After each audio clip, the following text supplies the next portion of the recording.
The hand slide wide drill is a basic drill for focusing on having a loose hand and the expansion of reach.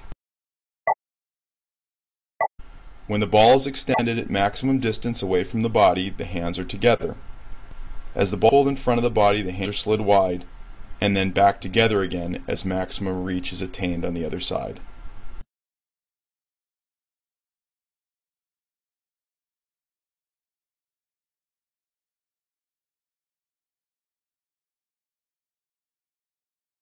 We can now adapt the hand slide drill to incorporate a push-pull move utilizing the toe and the heel of the stick blade. Tight, the hands are wide. The ball is pushed forward with the heel out in front of the body while the hands are slid together. It is stopped with the toe of the blade and pulled back in tight to the body. This same process is repeated out to the forehand side.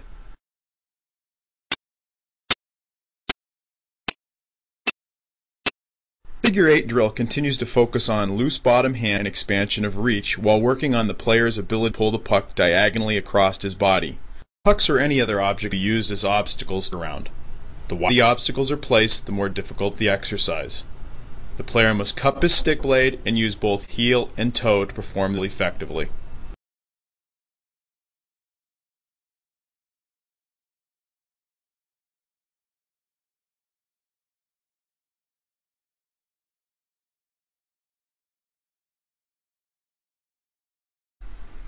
The through body drill works on the player's ability to manipulate the puck behind his body.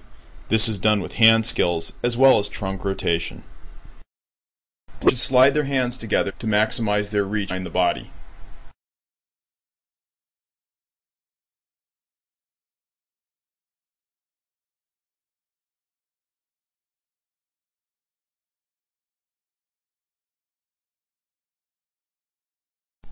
Wide dribble drill focuses on the expansion of reach and hand quickness while keeping hands and arms away from the body. Proper technique.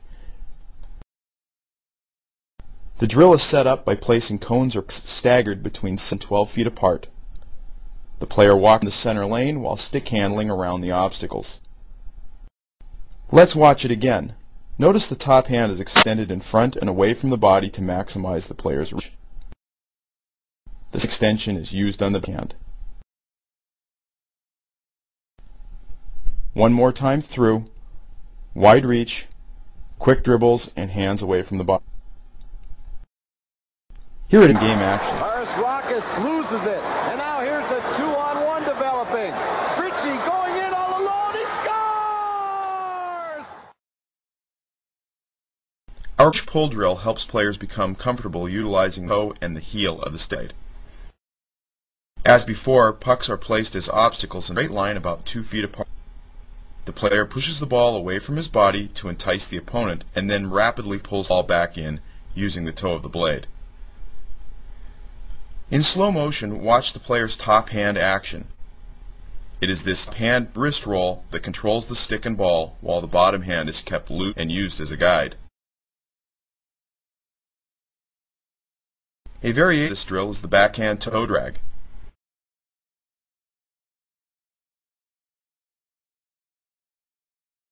In this situation, the player pushes the ball wide on his backhand, then stops its momentum using his forehand.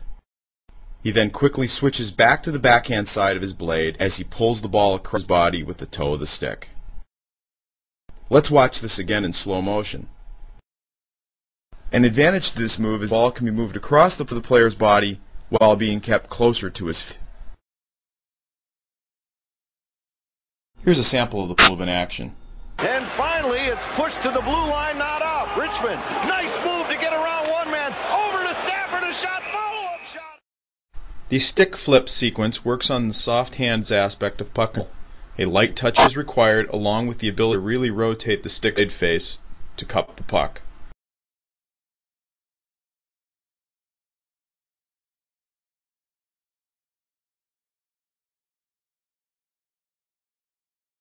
Next we move to handling the ball on the forehand side of the body.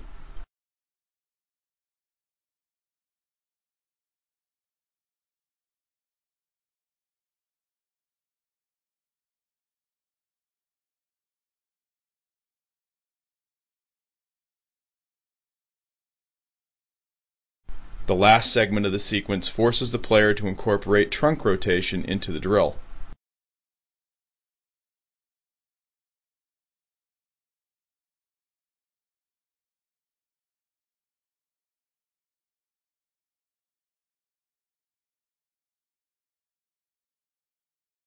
This drill is inspired by the hacky sack game and works on a player's hand, eye, and stick coordination skills.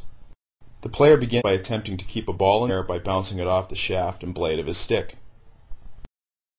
Players can progress alternating contacts with forehand and backhands to the blade. It is important to keep your hands close together, the position you would use when handling. The farther down the shaft you slide your body on, the easier the exercise becomes. Like the drill's namesake, it becomes more challenging in a group setting. The players attempt to keep a ball in the air by passing it to each other. Limiting each player to a single ball contact before he must pass increases the drill's difficulty. Here Brett Hull scores the game-tying goal of the '96 World Cup final using his hand, eye, and stick coordination skills.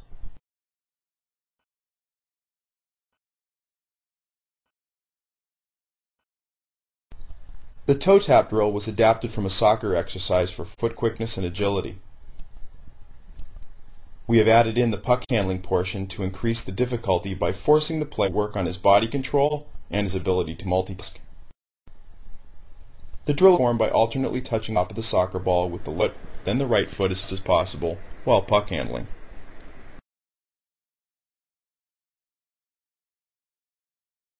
The soccer pass drill challenges the player's puck handling skills by forcing him to multitask with dexterity and body control.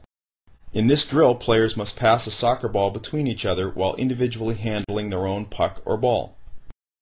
The players may only use their sticks to handle the pucks and must use other parts of their body to pass the soccer ball. Like in a complex game situation, the players are forced to utilize their hand skills, performing a dynamic maneuver with their lower body. Their attention be focused on performing several tasks at once. Watch this quick reacting redirection play by John LeClaire using his feet.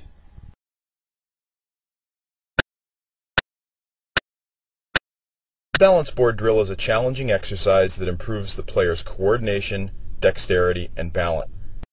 Expensive stability pads and equipment are not required. Simply crossing two pieces of 2x4 from around the garage will have the same effect. The player stands on the top board and puck handles around his body while attempting to keep his balance.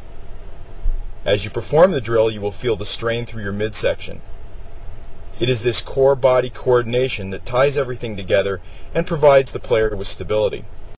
We feel this drill has great carryover to on-ice situations and helps players become stronger on their skates during physical contact. Now let's watch Adam Deadmarsh through a series of body contacts and still possess the puck.